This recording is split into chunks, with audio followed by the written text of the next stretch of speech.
How ridiculous is the production of Kevin Durant and Steph Curry? If you add up their points, rebounds, and assists, they are combining for over 97 of them per game. That would be the second most by any duo in NBA Finals history, behind only the 1962 Tour de Force by Jerry West and Elgin Baylor, who lost the series. NBA front office insider Amin Elhassan with us now. I have a really bad memory. Can you remind me who you picked to win last night's game? I picked the Cavs. I thought that Cleveland, this was their best shot coming back home, having the home crowd, having, the role players obviously play better. Kyrie Irving would feel more comfortable. And then with the better shooting, LeBron James would have more room to operate. Minus the great shooting from the role players, a lot of that happened last night. For 46 minutes, we saw the Cleveland Cavaliers put together their best effort. And then the last 2 minutes, they let the guard down, and the Warriors just punched them in the face, and it was a knockout. So what do you have to say to all the Warrior fans out there? Well, I owe them my deepest apologies. I don't think I've ever been so wrong in all my life about anything. I don't have any explanation. I can't walk it back. I can't justify it. I was just wrong, and so I hope everyone out there forgives me for being so wrong about that prediction. The worst I've ever had in my career. All right, let's talk about LeBron because he missed only 2 minutes last night. The Cavs were outscored by 12 points while he was on the bench. How does that happen, it's been happening, Tony. This isn't something new. If you look at through the regular season, they've been outscored by 8.5 points per 100 possessions when LeBron goes to the bench. If you look at the playoffs, they've been outscored by 13 points per 100 possessions when he goes to the bench. There's something about this Cavs team that doesn't click whenever he's not on the floor. And I know most people say, well, if your best player isn't playing, obviously you should not play as well. That's fair, but you shouldn't fall off a cliff. And the Cavs fall off a cliff. Tony, this year they're 0-8 when LeBron doesn't play. They got outscored by 16 points a game in those 8 games. Since he's returned to Cleveland, they're 4-23. This team is terrible when he doesn't play. Not just not good enough. They're terrible. And that's a big issue. When you look at a team that has a Kyrie Irving and Kevin Love, 2 marquee players, all-star players, maybe even all-NBA players, that aren't capable of even being break-even when LeBron's not on the floor, that's a huge burden on him, and that's why he has to play all those minutes. So if the season ends for the Cavs tomorrow night, what moves do they need to make in the offseason to not only get back to the finals, but win it? Well, to get back to the finals, they could just keep the team together, and they'll be back in the finals. They're clearly the best team in the East. To win it, though, I think they need something drastic, and I think the time has come to start exploring moving either Love or Irving. We hear about players like Paul George and Jimmy Butler being available. If I'm the Cleveland Cavaliers, I'm ready to start that dialogue with anyone not named LeBron James on my roster, because what you need to defeat this Warriors team is length and the ability to play both sides of the floor. And that's the biggest problem with the Cavs right now. They got defensive guys who can't play offense. They got offensive guys who can't play defense. And the Warriors will exploit that every single chance they get. Well, with the win last night, the Warriors set the record for the longest postseason win streak in the history of pro sports. They have won 30 of their last 31 games. Where do you stand on the best team ever discussion?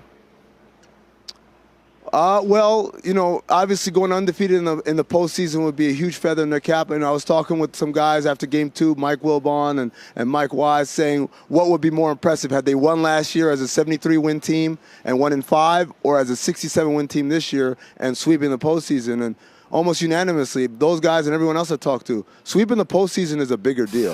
And so if we're talking about single season, this would probably be the single best season in the history of the NBA. When you look at whenever the end of this Warriors run happens, whether it's next year, 2 years, 3 years from now, I think we'll look back and say this is one of the greatest teams of all time, basically maybe the greatest of modern times, since Russell's Celtics. There you have it. Amin Elhassan, our front office insider with the insight. Thank you, Amin. We're going to stay with the NBA, and for that, we're going to send it over to you, Randy. All right, Tony. Yeah, we have both sides of the NBA Finals covered with our NBA insider Brian Windhorst on the Cavs and our senior NBA writer for the undefeated Mark Spears on the Warriors. And we will get to Mark right this minute. KD and the Warriors, Mark, 11-0 run to close this one out. How was the Warriors offense able to be so effective in crunch time to get this one on the road? Well, they've been very great on the road all year. We've been talking so much about their record. We haven't talked much about how they are on the road. There was one stretch that really stood out to me when they won a back-to-back at Houston, and then followed up at San Antonio and fell behind at San Antonio and came back. To me, and that was without Durant, that this team was certainly special on the road, but they're just always poised. Don't get too excited or too worried. This is definitely different from the past. And, Kevin Durant was just absolutely awesome, making those big shots. That three-pointer, I think, is the greatest shot of his career. And that's just how they've been all year. They haven't gone behind too many times, but when they do, they don't get too rattled. They don't. They can come back from seemingly any deficit at any point in the game. Since March 14th, Mark, the Dubs are 30-1. Only loss against the Jazz April 10th, and Klay Thompson sat that one out to rest. How do you put into perspective the run that this team has been on for nearly 3 months now? Yeah. Well, they haven't lost in almost 2 months. In the locker room after the game, Stephen Curry and Draymond Green had a big debate as to what was truly their last loss. They haven't lost since April 10th against the Utah Jazz.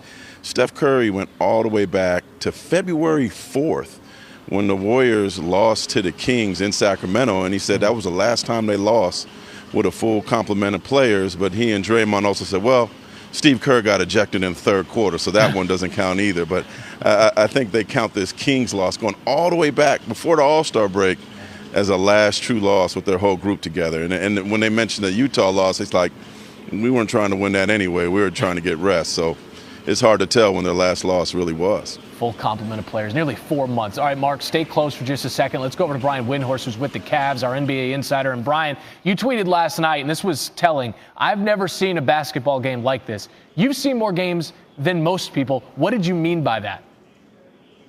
Well, the Cavs are playing terrific basketball. I mean, you can spend the next hour if you want breaking down their flaws, and they've got them.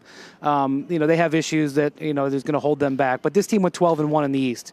This is a championship. This is a championship team. I would even go so far to say that, somewhere between 75 and 80% of the seasons in the modern era of the NBA, this team probably wins the championship. And they're getting steamrolled. They're getting steamrolled because the team that is playing against them is historically great. They can't even make one little bobble because the margin of error for them is non-existent. And that's just something I've never seen before. I've never seen the high-level basketball that the Cavs are playing. And LeBron and Kyrie Irving played high-level basketball last night. Kevin Love played one of the best defensive games of his career. Considering the stakes, it was probably the best defensive game of his career. And they were still outdueled by a team that is just flat out better. And watching the plays go back and forth at a breakneck pace, I'd never seen a game played like that, and it ended up playing out that way. What impact has the difference in passing had on this series, on the basketball we've seen? In all honesty, passing, defensive possessions, after timeout plays, substitution patterns, rotations. We're seeing a great team play a historically great team. You can break it all down however you want. The Warriors have 4 of the greatest players who've ever been assembled. That's what you saw. As great as Kevin Durant was last night, he disappeared for a quarter and a half. And it didn't impact the Warriors' ability to win because they have other stars. If LeBron had disappeared for a quarter and a half, it would have been a 30-point game. It is incredible to me how good the Warriors are. What Mark was just saying about how since their last loss, this I know. They haven't lost with Durant in the full lineup where he was able to finish the game since February 13th. I've never seen anything like it. I've never seen anything like it. And people who want to bring up the 96 Bulls, go ahead. Enjoy your argument. Get your sound bites. Have fun. The 96 Bulls didn't have to play Michael Jordan. LeBron James, a modern-day Michael Jordan. Again, you can split hairs all you want. LeBron's a modern-day Michael Jordan. They went 12-1 in the East. They're a game away from being swept. I've never seen anything like it. And in talking to the Cavs officials last night, they're lamenting how the decisions went in the last 3 minutes. They're lamenting decisions that they made. They're splitting hairs. They're playing the greatest team I've ever seen. It's the greatest team they've ever seen. LeBron said it. It's the greatest team I've ever seen. The most firepower I've ever seen. I think you're echoing the frustration, the exasperation, a lot of the same tone that a lot of fans there in Northeast Ohio have about the window that they find themselves in, just so happen to be going up against the Warriors. That's Brian Windhorst with the insight from Cleveland. Game 4 Friday night, trying to stave off that sweep. Let's throw it over to Tony.